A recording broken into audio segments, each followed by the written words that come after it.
Hello all, hope you all can hear and see me clearly. Let me quickly connect my mic. We're having a lot of technical difficulties of lately.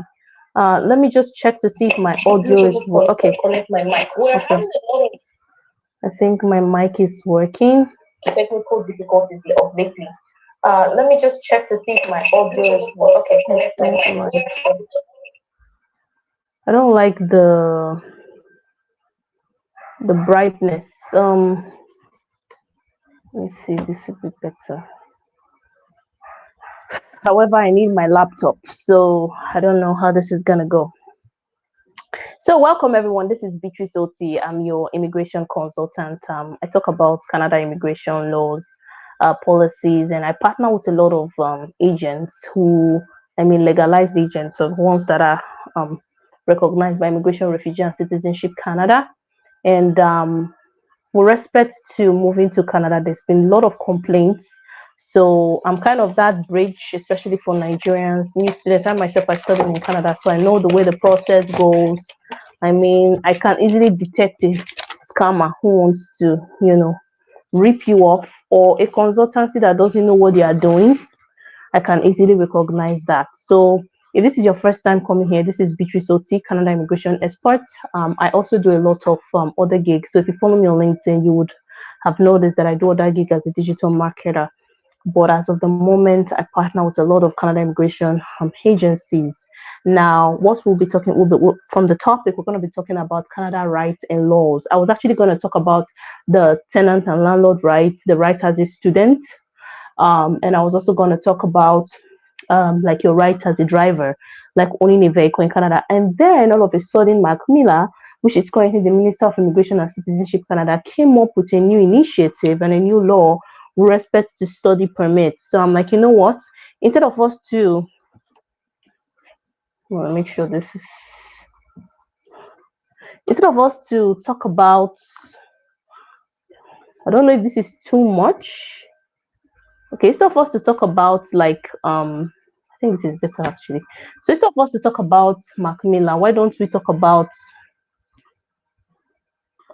instead of us to talk about the other stuff like the rights and all that, why don't we talk about the sorry guys, why don't we talk about Canada immigration? I mean the new law that was set in place by Macmillan.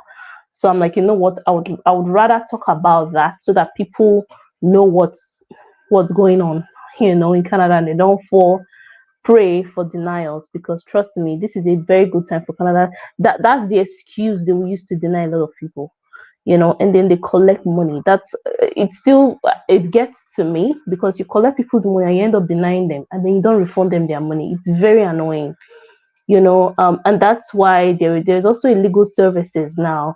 I mean, if Canada denies your visa, you can always review. A lot of people don't know this, but you could ask for a review even if you're outside of Canada. So this is Beatrice Oti, Canada Immigration Expert. I help you with Canada immigration needs. If you want to immigrate, send me a DM. I would also attach my email in the chat session. Let me quickly attach my email in the chat session so that if you have any questions or concerns, feel free to send me an email. Also, you could also, if you want to, what's it called? If you want to do the immigration process yourself, like your visa, your work permit, your permanent residence, if you want to do it yourself, there's an opportunity for you to do it yourself. You don't need an agent. Okay, there are courses you could take online. In short, half of the people who went to Canada last year, they did not use consultants. 50% of the people who went to Canada last year, guess what they used? Digital courses. They just lent it at a go and then off they go. So I have an affiliate link. If you need me to send that to you, I can send it to your DM where you go and learn about Canada immigration laws yourself. You don't need any immigration consultant. Immigration consultant is just for the formality, and because we are recognized and we are reputable, right? So, and also we can, if they deny your visa, we can stand, like if you want to take it legal, you want to go to court, we can help you out with all that. That's why people usually use consultancy. But if you have your money, why not just take a digital course, get acquainted with what you need to know, and then off you go. Okay. The most thing is, as long as you can fulfill eligibility requirements, everything is easy in Canada. Once you can fulfill eligibility requirements, it's not hard to get approvals. It's only when people miss out on a thing or they miss out on certain information, and that's why people need agents, right? You don't want to miss out. But then what if I tell you that there's a course that would show you all these things that I do, right? Your application that I'll be filling, I mean, I could show you in a course, and then you could fill that all by yourself. What if I tell you that that's possible? So send me a DM on Facebook. I'm more active. The platform I'm more active in LinkedIn and Facebook. Once you send me a message, I respond instantly on LinkedIn and on Facebook. Okay, so if you want me to respond to you on LinkedIn or Facebook, send me a DM. Or, like, if you want me to respond to you as soon as possible, send me a DM on LinkedIn or on Facebook, and I will respond as soon as possible, like a robot. Like yeah, I'm very active on Facebook because most of my clients actually come from Facebook. So today, let's talk about the laws. What's going on? Why is Mac Miller upset? I wouldn't say upset, but why is Mac Miller all of a sudden changing the rules for international students? Why are things getting overhaul? I mean, why all of a sudden? Why is he choosing to change the law after so many years, man? And also keep in mind that this is a new minister. Like, he's a new, and he's also gonna come and go like every other immigration citizenship Canada immigration citizenship and immigration minister. I actually prefer the old one, Sean Fraser. Sean Fraser loved the international students, and probably Sean Fraser went through the system, so he knew how hard it was to get your PR, right? But this guy, he seems he's more of like an American Canadian, so he doesn't know how the whole process works. However, there has been the reason why, and I want you to look at the bright side. The reason why these things are in place is just to make your life better as an international student. It's not easy to be an international student. As an international student, you pay everything by yourself: your tuition, your rent, your transportation, your feeding, your clothing. Everything is on you already. So, and also there is housing issues currently going on in Canada, especially in Ontario. I heard that almost all the international students are all in Ontario, about 900,000 students. There are other provinces. There are 10 provinces in Canada. Why would everybody be going to just one? So I mean, there is a pressure on the health services, the education services, and every other services and sector. So it's affecting Canadians as well. And the reason for them bringing international students is to help better their country, not to become a burden. So the reason Mac Miller is trying to shift and reshuffle everything is to make sure that the economy is conducive both for you as an international student and for fellow Canadians, right? Because if the economy is becoming burdensome for a Canadian, it should be burdensome for you. Imagine people going to the hospital, they have to wait to see a doctor for a month, 2 months, 3 months, 4 months. Some even end up dying before they see the doctor. Why? Because the population is becoming, they are not like Nigerians, they do things well. Okay, they do things well. In Nigeria, you see one person doing things anyhow and they still get on with it. In Canada, things don't work like that. They do things well. Their advocacy for doing the right thing. It's a law. Every single firm you go to in Canada, they tell you doing the right thing is part of their policy. So in order to cut down on that burden, they are cut. So the first law I realized here is that they are cutting down the international student intake to only 300,000 students. Only 360,000, sorry. It's going to be only 360,000 study permit that will be issued in 2024. So if you are the 360,001 person, it's either you will be moved to 2025 or you will be denied. Okay? And we don't want you to be denied. Now, in addition to the new policies, I would also touch base a little bit on the rights of a student in Canada. I will touch base on tenant and landlord rights. I also touch base on owning a vehicle in Canada because I was a corporate and a lot of bad things happened that I'll be sharing in this webinar. So I need you to do two things for me. I need you to subscribe on this. I want you to share it on all your social media platforms so that people will be aware about this new law and also take advantage of this information, because trust me, agencies and consultants are not talking about it too. And a lot of people don't even know.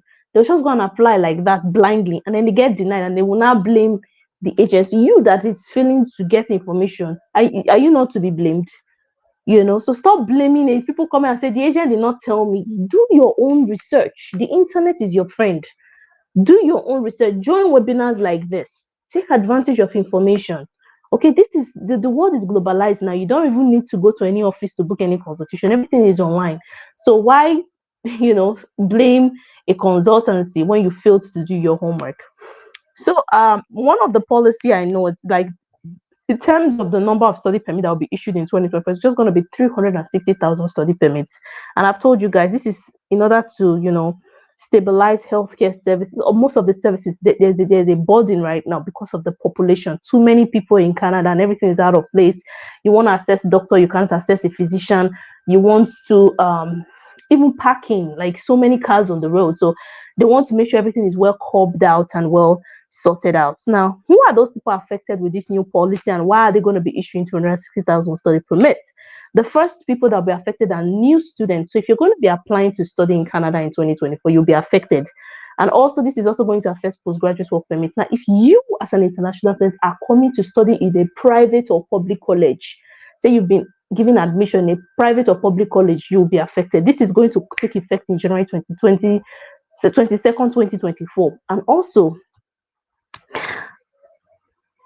you are not going to get a postgraduate work permit after school. That's sad, because if you don't get a postgraduate work permit, then you can't get permanent residency. You're going back home. That's sad. So you need to make sure you know the schools you are going to. Avoid colleges and if possible, avoid colleges, public and I know the tuition is cheaper with them, but avoid it at all costs. The moment you apply, you get a nursing undergraduate diploma, anything undergraduate. This does not apply to masters or PhD students. This does not apply to your children. So if you have minors, people who are below 18, they can come. This does not apply to people who are doing PhD, right? And also, if you're currently in Canada and you're looking to renew your permit, or you are currently in Canada, it doesn't affect you. It's people who are trying to come in. Those in September intake, it's going to be tough because you need an attestation letter from the province. Now, it's like provincial nominee. So your admission now, it's not determined by the university anymore. It's not determined by the post, it's determined by the province. So if you say you apply to Saskatchewan, Saskatchewan has to submit an attestation letter. Now, on the Canada website, it doesn't really tell, because it's new, right? This policy is new. It doesn't really tell what they need in the attestation letter, but the province has to submit an information to the federal government and say, okay, our capacity is okay. We can take this person. You need that attestation letter, to submit with your study permit and all that. They're going to ask for it when you're applying for your study permit. If you do not provide an attestation letter, you're going to get denied. Straight up. You're going to get denied. So you need an attestation letter, and it is issued only by the province or the territory. Please avoid Ontario. Ontario is already populated. There's too many people in Ontario. If possible, go to Saskatchewan, go to Prince Edward Island, go to New Brunswick, go to Quebec, avoid Ontario. Ontario is already populated. So many people, everybody is running to Ontario. Okay. So I've discussed the people who are affected. So I'll just do a quick summary. Those who are affected are incoming students, those who are enrolled in the September intake, because this policy will kickstart September 1st. Those people who are getting admission with private and public colleges, you are affected, and you will not get postgraduate work permit after school. Neither will your spouse get it. People who are not affected, masters and PhD students, children, people who are below 18, those who are going to elementary or secondary school, those who are doing their PhD and other postgraduate courses, anything in master's program. So be it masters in business admin, masters in, if you are doing medicine, you are doing law, it does not affect you. If you already have a study permit in Canada, it does not affect. If you are renewing your study permit, it does not affect you. These are for newcomers, new incoming students, and only 360 study permits will be issued. Okay. Now, why is Canada doing this? The reason Canada is doing this is because they want to stabilize the economy. Too many international students are coming to the country, and this is becoming a burden to Canada. Okay. So, how do you get attestation letter? You have to apply through the province. Although I will be conducting this every week, so hopefully by next week they will give us more information in the Canada website alongside in our company, where usually we have like a meeting. We have weekly meetings where they will tell us, okay, what is required for the attestation letter. That's usually issued by the province or the territory. So once that is sent across, then we should be good to go. Now, I will be buttressing rights. My main goal for this webinar was actually to talk about landlord and tenant rights. So I'm going to first of all talk about your rights as a student. So as a student, what are your basic rights? You know, you have the right to learn. I mean, you paid over $10,000, which is about 10 million naira or so. The dollar and the naira is, I don't know, it's crazy. So I mean, you have a right to study. You have a right to join a club or a group. Please make sure it's a group that is recognized by the university. You don't want to go and join bad gang or terrorist group. You understand? It has to be, you know, recognized and accredited by the university. You have the right to go to the gym. You have the right to participate. You have the right to report any threatening life events. Say if you were bullied in school, or your professor isn't treating you well, you have the right to report. There are so many services in Canada. You have the right to live in a safe and conducive environment. So if your school is unsafe, you have the right to speak up. You know, you have the right to belong. You have the right to apply for a job, to work in Canada legally. You have the right to know if your work is safe. I mean, there's a lot of rights surrounding being a student. Canada is so different from Nigeria. Anything does not go in Canada. You have to be very careful. Okay, if someone tells you don't touch my stuff, please don't touch your stuff in Canada. If someone tells you do not come to my house, please do not go to their house in Canada, because it can be seen as trespassing and you can get arrested for it, and you can get a warrant. Okay, you don't throw items on the floor. In Canada, they have specific garbages. Please make sure you use them. You have the right to a clean environment as a student in Canada. You have a right to, you know, access health services. And also, they always send you a financial statement at the end of your at the end of the month or so. There's a way, the University of Windsor, they usually send me my financial statement, usually a quarter towards the end of the semester. So please make sure you look at what you've paid for, and you have the right to access those services. Canada, usually everything is verified via like a card. So if you have your PR card, you can show that. You have your student card, easy access. You can even use your student card to buy food, but you have to load it with money. Have the right to attend a gym. You have the right, I mean, in the international border, you show your study permit. So everything, as long as you can show a proof of your status. Canada is status driven. When you even come to, they ask you what's your status. You say, oh, I'm a student, which means you're coming to study. Okay, I'm a worker, which means you're coming to work. I'm a PR, which means you're legally resident of Canada, permanent resident. So make sure, you know, you have all those things in place. Now, I'm going to buttress now to landlord and tenant rights. And the reason I'm going to be talking about landlord and tenant rights, because I had a very bad experience. And if you've been listening to my webinar, you may have heard me talked about it in one of my live webinars, of how a landlord kind of like maltreated me. I thought I didn't know the rules. And I told him, you know what, I'm not going to let this slide. I'm going to report you to Landlord and Canada Board Ontario. Okay, there is something called the Landlord and Tenant Board, LTBSL, so in Ontario. And the moment I threatened, the landlord quickly adjusted and tried everything to make sure I'm comfortable. So, but if I did not know my rights, would he have behaved that way?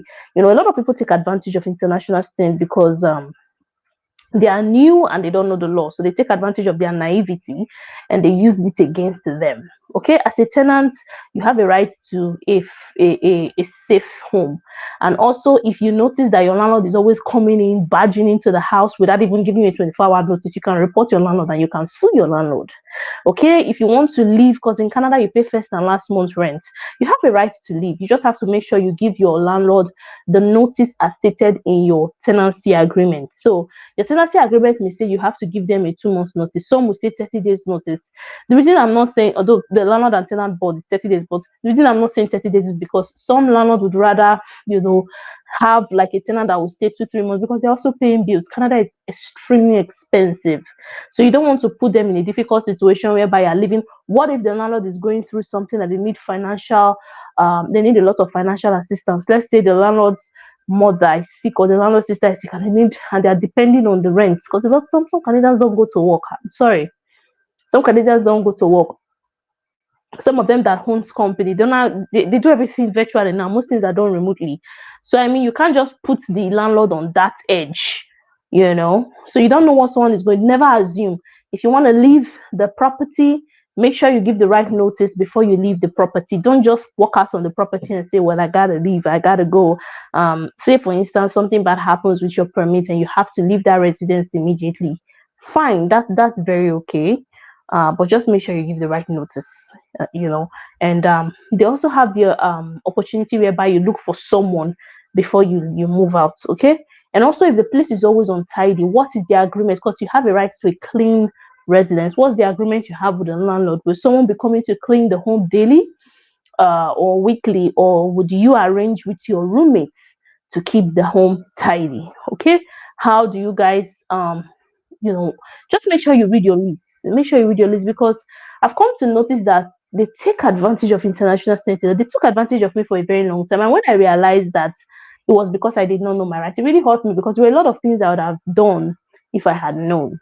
you know the landlord will just come and tell you, well, you got to get out of this. No, the landlord can't just come and tell you you need to leave in 2 weeks. It's wrong. What does the tenancy agreement states? So make sure everything is properly in place, before you move out. So that's for landlord and tenant rights. Make sure you read the landlord and tenancy agreement also before you move into any property in Canada, because I mean, a lot of people go through, I'll call it homelessness, like they are in one property but they are looking to move to somewhere else. And the way Canada is set up, they some people do landlord and tenants, like they do the housing like a business. They want someone to stay for a year. So make sure you know all that, and all that is in place before moving into residential apartments. Now, owning a vehicle in Canada, this one is a huge, huge, huge, huge, huge topic. I'm actually glad we have 9 more minutes to go. So please, if you're just joining or you are watching the replay, I want you to put hashtag replay on the comment section. I want you to subscribe to this channel, and I want you to let me know what you want me to talk about next week. I was thinking of us buttressing, like reminding ourselves with respect to the new policy, what you need in the attestation letter. But I was also thinking we should dive into permanent residency, because I feel like the best way to come to Canada now is permanent residency. Let's not hide, like we don't know our intention, right? Like now, Macmillan knows that most people are coming to study to get PR at the end of the day. And now Macmillan is saying it's not even a guarantee that you will get PR. That you studied in Canada does not mean they will give you permanent residency. So now that they know your intention, why not just come from your home country as a permanent resident? Do you get what I mean? I was thinking we should talk about permanent. So let me know in the comment section. If you want to travel to Canada via study, permanent resident, work permit, send me a DM. You can also send me an email at shakabeatrice@gmail.com. I will attach everything in the comment section. Once the webinar is done, I will attach it in the comment section so that you get to, you get to view it, and then you can send me an email. Also, if you are looking to take a course, be sure the world has gone global and digital. You don't have to pay any consultants. You can just grab that course. It's $25. That's 25,000. I don't know. I heard the dollar and naira is going up and down. Anyways, you can get the course, learn it from home, and do everything yourself. The only thing, if is in terms of rejection, I say if you have money and you prove all the eligibility, you're able to meet all the eligibility requirement, nobody should deny you. However, if you're still scared and you want someone to help you, no problem. Send us a DM, and we'll definitely help you with your Canada immigration needs. Okay, be it work permit, study permit, or permanent residency. Okay. So moving on, owning a vehicle in Canada, a lot of Nigerians, they are like, the cold is too much, the snow is too much. You'd rather have a vehicle so that when they are coming back, and trust me, it's a very beautiful experience. When you are done from work, you just hop into your vehicle, you on the heater, and then off you go home. However, there are also certain rights. As long as you have a status. So say you're a student, say you're a worker, say you're a permanent resident, you can own a vehicle in Canada. It's not a problem. I usually advise pay it in full, don't take a loan, because taking a loan is going to be a burden in the long run. Okay. So you have your vehicle. I mean, do you know the rules and regulation? If you don't know the rules and regulation, I usually recommend, even though you've passed the G1 test, retake it again. It doesn't hurt. Just pay and retake it, just to brush up your brain. I remembered there was I did not get a ticket. I thank God for that. But there was a sign on the road that stated you cannot turn left, but I didn't see that sign. I turned left because I saw someone turning left. You don't do that in Canada. If you do that, not only will they charge, sometimes you can go to jail. There are some penalties that are heavier than some, right? So because you have to consider other people's lives. These are Canadians, man. These are Canadians are like, they see themselves. I mean, I get you know what I mean. If you're Canadian, you're American, you are a British citizen, you are seen to be a special type of a person. Are they really special? I don't know, but you want to make sure that other people's lives are safe as well, right? So you need to know the law, you need to know the rule, you need to get an insurance. Even if your vehicle is used, you need to get an, if you don't have an insurance, you can be arrested. You need to make sure your driving license is up to date. So kind of similar with the Nigerian kind of law, you can't bribe a police officer in Canada. Let me just state that again. You can't bribe them in Canada. So make sure everything is well done. You have a right to a safe road. You have a right to drive. You have a right to park. In a parking space. Just make sure you pay. If you have a parking permit, make sure you get your parking permit. If you're living in certain residential areas require you to have a parking permit, and they use that to monitor, like because of children. I mean, they have schools there, and they want to make sure children are safe. So probably there are certain times to park your vehicle at certain times during the day. So make sure you have all that in place. Okay, so I'll talk more on this on our next webinar. I want to keep it to 30-25 minutes. If you have any questions or concerns, you can also send them to my email. For those people who are not, say you are busy with work and you're not able to make the webinar today. Oops, I don't know what's wrong with my ring lights. And you're not able to make the webinar today, no problem. You can send me a question. You can send the question to my email. You can send a question to my email at ishakabeatrice@gmail.com. And also, most importantly, you can take a course. You don't necessarily need to